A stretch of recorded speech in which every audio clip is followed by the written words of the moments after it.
मर्जन नवाज मैं तेरी माँ वा, मेरी अपील सुन। एवे कि मेरा बेटा मेरी धी दा बेटा मैं बड़े वक्तां नाल पालिया, यतीम बच्चा, मेरे बच्चे दा केड़ा कातल बन गया, ना किसी ने चंगी ना किसी ने माड़ी। वो अपनी मेहनत करके बोरियां भी लांदा सी, जेड़ी भी मेहनत उन्होंने लभदी सी ओही करदा सी। बाकी ये वे बेटा उन्हें केड़ा किसी दा जुल्म कीता या कि छेड़िया या कि कीता, सीधे रस्ते आंदा सीधे रस्ते जांदा, सिर्फ सलाम दुआ तो वध कदी किसी गाँव च किसी सड़क ते किसी मोड़ ते कदी उन्हें फजूल गल नहीं सी कीती। ऐ किसी जालम ने वेख्या कि जवान हो गया, ये हुण मां दा आसरा बन गया, ये खत्म कर दो। बाकी कोई ओहदे नाल किसी दा मुतालबा नहीं, कोई जमीन नहीं सी, कोई चीज़ नहीं, सिर्फ एक मकान सी ओहदे नाम ते, बाकी होर कोई चीज़ नहीं हैगी। ये केड़े जालम ने कीता है। ये हर जगह ते मैं अपील करनी हाँ, रोनी हाँ, पिटनी हाँ कि मैं अपना दोतरा बड़े वक्तां नाल पालिया, बड़े हिम्मत नाल पालिया, हिम्मत नहीं मैं छड्डी कि मेरे बच्चे जवान हो जाते, मेरी धी नूं हौसला अफजाई हो जाएगा। बाकी एडा कोई जालम है, उन्हें जवान नहीं होने दिता, हाले सिर्फ छोटा जहा पौधा है, हाले जवान होने के काबल है, फुल खिड़िया भी नहीं, उन्हें झूठ मार के तोड़ के उन्हें तबाह कर छड़िया। ये मेरी अपील है हर जेड़े जेड़े भी बड़े बड़े ने कि मेरे बच्चे का कातल लभ्या जाए, ताकि अगों भी छोटा जहा एक बच्चा है वो वास्ते करने कि वही भी जिंदगी का मसला है। तो ताड़ी बड़ी मेहरबानी है, ये जितों भी लभना कतल जिस तरह भी लभना लभो, तो फिर मैं राजी होवांगी, क्योंकि मेरा बच्चा टुर गया, उन्हें वापस नहीं आना। तो मेहरबानी करो, लिहाजा ये ढूंढो जिथे भी है कातल, पाकिस्तान दे विच बाहर नहीं, कोई एडी दुश्मनी वड्डी नहीं सी हैगी जिहड़ी वजह तो मेरा कातल बन गया कोई मेरे बच्चे का। तो बड़ी बड़ी मर्जन नवाज तेरी मेहरबानी हो, मेरी धी है, तुम ही मेरी धी है, मैं तुहाडे अगे अर्ज करनी हाँ ये वे कि मेरे बच्चे का कातल लभो, जिस तरह भी हुंदा लभो। बड़ी मेहरबानी है तुहाडी, मैं बड़े वक्तां नाल पालिया, अज 6-7 दिन हो गया, कोई खबर नहीं, कोई सुरत नहीं, भूखे तरियाए, रात भी रोने आते। एक नानी के दिल की आवाज़ जो है वो हम आप तक पहुंचा रहे हैं। कली, खूबसूरत कली खिलने से पहले ही मुरझा गई, ये एक खूबसूरत कली थी जो खिलने से पहले ही मुरझा गई। किसी सफाक ने इसका मलिया मेट कर दिया, इसको बेदर्दी के साथ कत्ल कर दिया। वालेकुम सलाम जी। क्या कहते हैं आप, ये जो वाक़या हुआ है नाकाबिले बर्दाश्त है, क्या कहते हैं आप? अज तो 5 साल पहला जनाब मेरा दमाद जिहड़ा वो अल्लाह नूं प्यारा हो गया सी।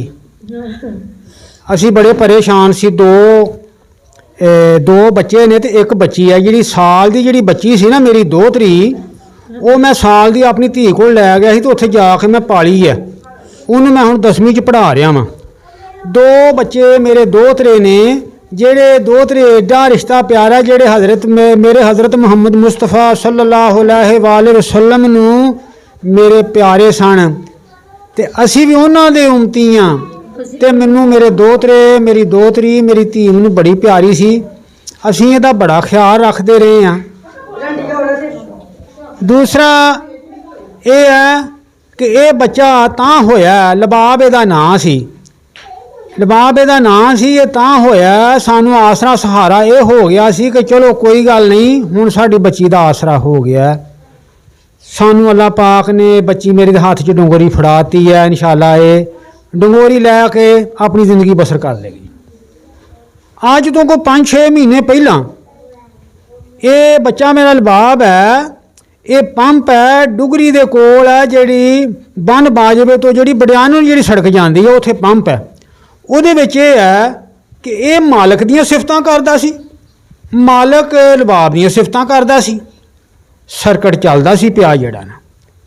ये जनाब सिलसिला ये होया कि उत्थे पेट्रोल पंप के उत्ते 4 तरीक नूं, वो 10:30 का टाइम है या उत्ते हो गया, ये उत्थे इनू आन के मार दिता गया जिहड़ा ना। ये इकल्ले बंदे का काम नहीं हैगा।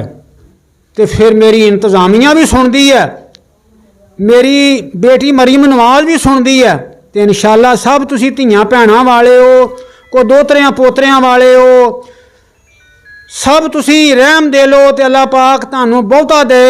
ਤੇ ਮੈਂ ਹੱਥ ਬੰਨ ਕੇ ਤੁਹਾਡੇ ਅੱਗੇ ਦੁਆ ਕਰਨਾ ਵਾਂ ਤੁਹਾਡੇ ਹੱਕ ਅੰਦਰ ਕਿ ਮੇਰੇ ਦੋਤਰੇ ਦਾ ਇਨਸਾਫ ਮੈਨੂੰ ਮਿਲਣਾ ਚਾਹੀਦਾ।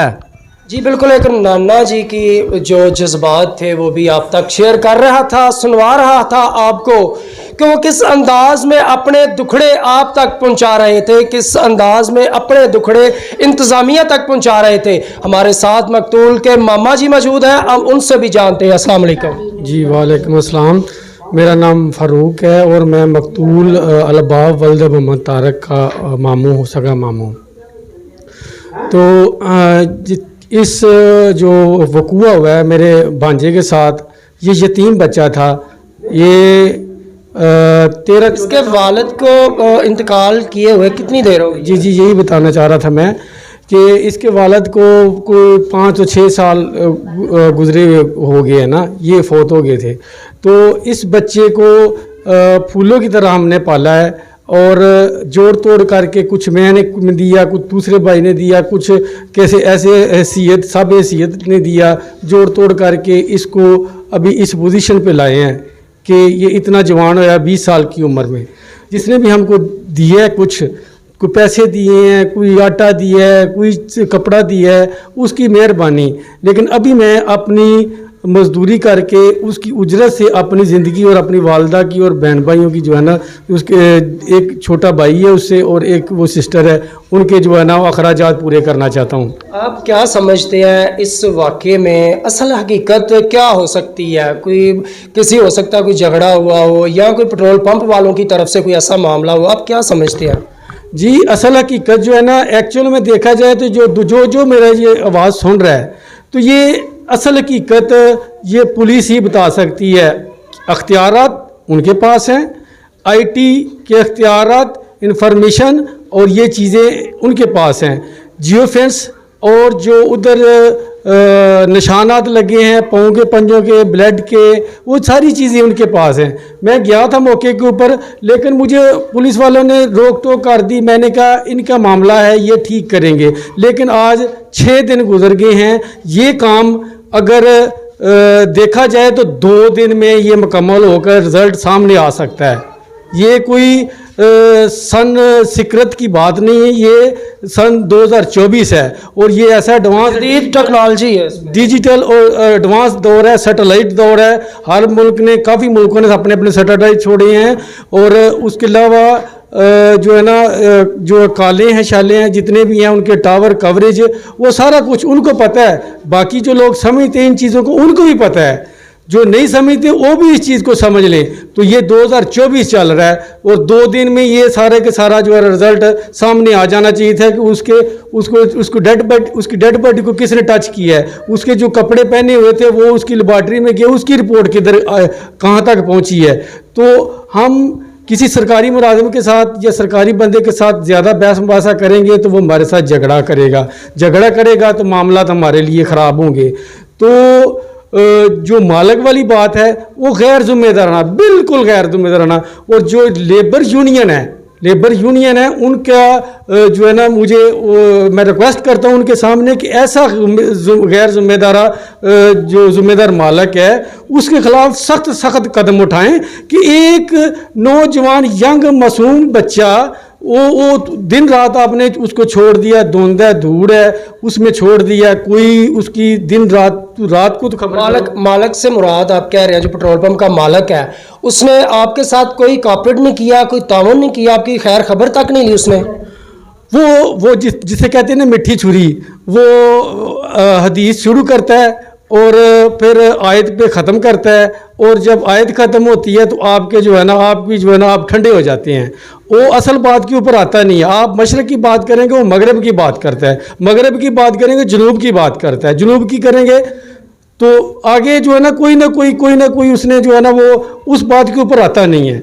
ठीक है, वो बहुत सारे चक्कर दे रहा है। मैं 6 दिन से उसके चक्कर देख रहा हूँ, उसके कई झूठ मैंने पकड़ ली। पहले तो मेरा वास्ता नहीं था, जब वकूआ हो जब मैं। आप क्या समझते हैं कि इस सारे वकूए में जो मालिक है, पेट्रोल पंप मालिक है, वो मुलव्वस है?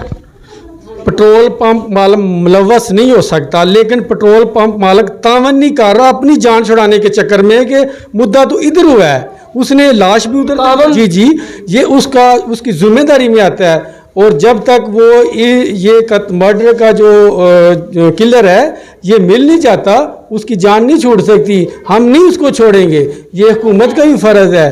और मेरी गुजारिश है DPO साहब सियालकोट और IG साहब और DIG साहब और CM मरियम नवाज साहिबा से और दीगर जो MNA MPA हमारे हल्के के हैं उनके साथ कि हमने आपको भी जो है ना वोट दे के वोट कास्ट करके चूज़ किया है और आपने हमारी बेहतरी के लिए ये कदम उठाना है कि हमें इंसाफ मिले।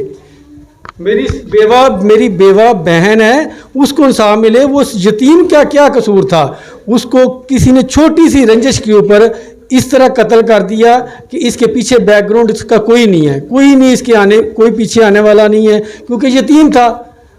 जो दाद का तरफ से वो भी कमज़ोर थे, नान का तरफ से वो भी कमज़ोर थे, लेकिन हम इतने कमज़ोर नहीं हैं कि हम बोल भी ना सके। हम बताएंगे ज़रूर, हर दरवाज़ा खटकाएंगे। तो मेरी इन सबसे रिक्वेस्ट है, जो मुल्क के वज़ीर आज़म साहब हैं उन तक ही मेरी ये रिक्वेस्ट है कि ये जो मर्डर का केस है अलबाब का, इसकी तहकीक कराकर जल्द अज जल्द, अभी जितना डिले हम करवा रहे हैं, कातिल को अपने जो है ना वीक पॉइंट ख़त्म करने के जो टाइम चांसेस हैं वो टाइम वो ख़त्म कर रहा है। तो जो है ना मेरी रिक्वेस्ट है कि इसके ऊपर ज़्यादा जल्दी से जल्दी अमल करवा के जो भी इनके पास इंफॉर्मेशन है उसके मुताबिक रिज़ल्ट निकालें और असल मुजरिम को पकड़ के सामने ले आए। जी नाज़रीन, आपने एक मामू की दास्तान सुनी, मामू के दुखड़े भी सुने।